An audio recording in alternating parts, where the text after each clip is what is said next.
Deep in the heart of the Sahara Desert lies a city whispered about in legends, a place once considered the edge of the world.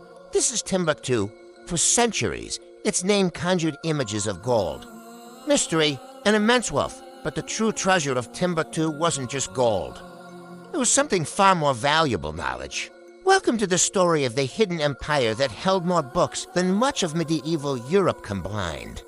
Imagine a bustling metropolis in the 14th century where camel caravans, thousands strong, stretched across the horizon. They carried salt from the north, a commodity so precious it was traded for its weight in gold. And from the south came that very gold, along with ivory and other treasures. Timbuktu was the crossroads of this immense trans-Saharan trade network, a vital artery connecting West Africa to the Mediterranean, Europe, and the Middle East. It was here, at this intersection of commerce, that one of history's greatest intellectual centers was born. The city's golden age began under the Mali Empire, and its most famous ruler, Mansa Musa.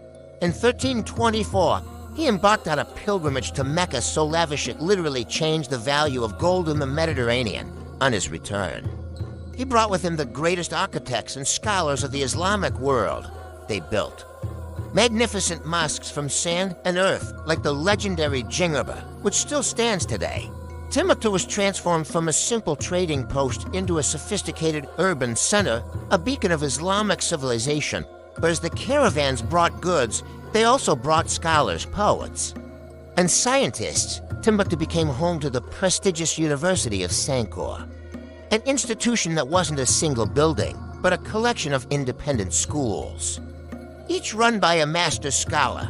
Students from across the globe flocked here to study law, medicine, astronomy, mathematics, and philosophy. The city wasn't just a place to get rich, it was a place to get wise. The most incredible legacy of this era is the Timbuktu manuscripts. We're talking about hundreds of thousands of books, painstakingly handwritten and beautifully illustrated. While much of Europe was navigating the Dark Ages, Timbuktu was a city of light, where a vibrant book trade flourished. Scribes were among the most respected and well-paid professionals. These manuscripts covered every conceivable subject, from complex astronomical charts that mapped the stars to detailed medical texts, to profound philosophical treatises and beautiful works of poetry. They weren't just religious texts, they were a comprehensive library of human knowledge at the time. One of the most fascinating aspects is how this knowledge was preserved.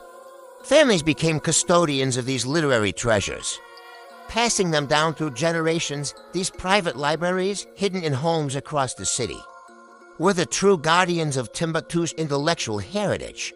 They contained works that challenged existing ideas and pushed the boundaries of science and thought. For instance, some texts discuss the heliocentric model of this solar system centuries before Copernicus.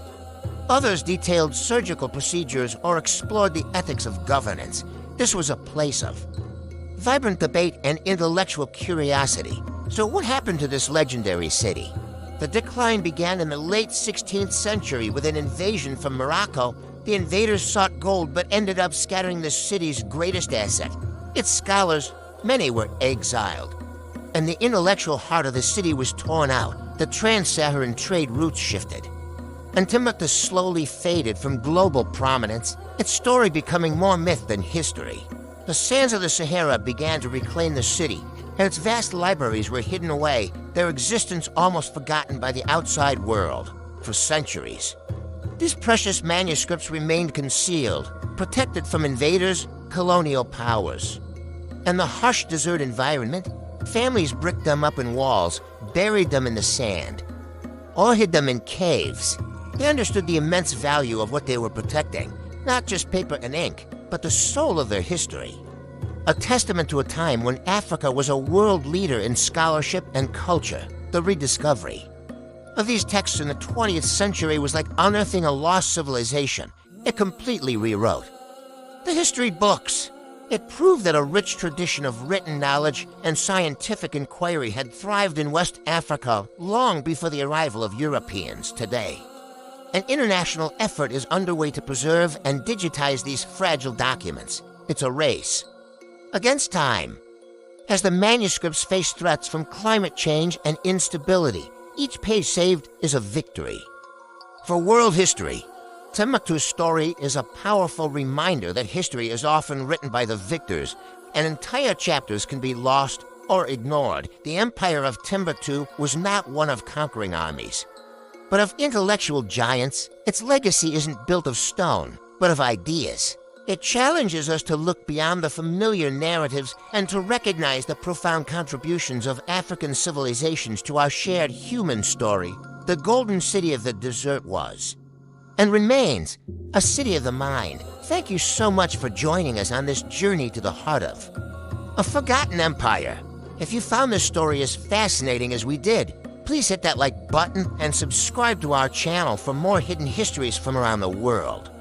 We'd love to hear your thoughts in the comments below. Until next time, stay curious.